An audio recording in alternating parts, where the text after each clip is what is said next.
Përfaqësuesit e kryeprokurorit Altin Dumani në gjykatën kushtetuese, prokurori Bledar Maksutaj bashkë me kolegun e tij Olzdado u paraqitën si dy kalorës të rendit kushtetues ose më saktë si avokatët e moralit të Rit Medias. Në qendër të sulmit të tyre nuk ishte ndonjë grup kriminal, por një gazetar, Elton Qyno, dhe arma që përdorën, e po një arsenal të tërë, izolim për orë të tëra në zyrat e spakut, kontroll në banesë, në makinë, në vendin e punës, madje edhe lodrat e fëmijëve u konsideruan potencialisht me ndikim kriminal, sepse siç e din tashmë çdo gazetar që shkruan pa leje mund të fshijë prova me ndihmën e një makine lodër të fëmijëve. Por spektakli kulminant nisi në sallën e gjykatës kushtetuese, disa ditë më parë ku dy prokurorët u kthyen në mësues të gazetarisë dhe shpikën një rregull të ri loje. Para se të shkruash një lajm, duhet marrësh leje nga SPAK. Po. Gazetarët sipas tyre duhet trashtohen si nxënës para bordit editorial të SPAK-ut dhe të kërkojnë miratim për çdo fjali. Kur gjyqtarja me një kuriozitet që zguxon të shfaqet shpesh në këtë sistem pyeti: "A ekziston ndonjë dispozit ligjore që kërkon një gjë të tillë?" Prokurori me një siguri që të bën të dyshosh për natyrën e arsimit juridik në vend u përgjigj: "Jo, zonja kryetare, por kemi të bëjmë me një detyrim etik." Etik, fjalë magjike që përdoret sa herë ligji mbaron edhe imagjinata fillon. Me këtë justifikim mund sekuestroni gjithçka, përfshir laptopët, celularët e ndoshta herën tjetër edhe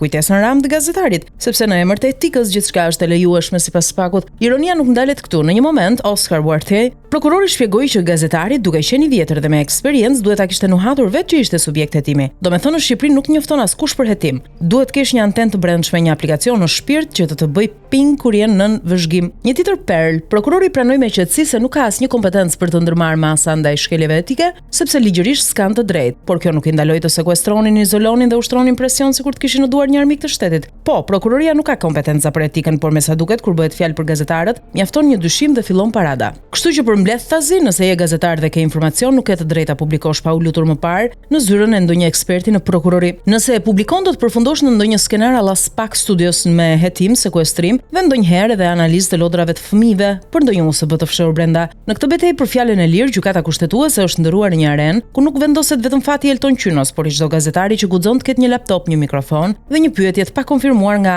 etikologët e drejtësisë. Nesër është dita vendimtare, fjala e fundit në këtë proces do të jetë ose një deklaratë në mbrojtje të medias së lirë, ose një vullosje zyrtare që SPAK jo vetëm të ndjek penalisht, por edhe të redaktoj, miratoj dhe ndoshta nesër të botoj editorialin e radhës në vend të redaksive. Koleg, mos mungoni, sepse herën tjetër nëse kjo kalon, lajmi juaj do të nis me titulli në pritje të miratimit të prokurorit. Shkrimi do të vijojë sapo të jap dritën jeshile etike SPAK.